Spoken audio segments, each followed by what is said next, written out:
Gledališke sanje 3, to so zgodbe za branje in igranje, kar pomeni, da jih lahko prvenstveno beremo, kar tudi so dramska besedila in na koncu jih lahko uprizorimo. Ne nujno vedno v gledališču, lahko je to tudi doma, se pravi, gledališče nas lahko spremlja povsod. In to je nekako tudi poslanstvo te knjige, da gledališče vstopa v naša življenja na mnogo načinov. Eden izmed prvih, ki jih nudi Pionirski dom, je tudi Festival gledaliških sanj, znotraj katerega tudi pravzaprav nastaja tale zbirka.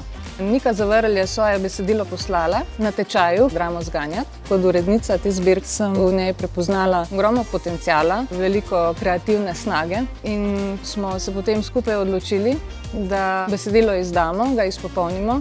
Mislim, da je dober izdelek, zelo inovativni pristop, veliko humorja, predvsem mislim, zelo razvit domišljijski svet za nekoga, ki je tako mlad. Moja mentorica takratna Saša Hudnik rekla, da bi radi to besedilo objavili in takrat je bila to najboljša novica, ki sem jo kdaj slišala. To mi je bilo tako, da bo to neka fizična knjiga, to je pač prva taka stvar, ki se mi je zgodila, tako da je bilo res dober občutek. No.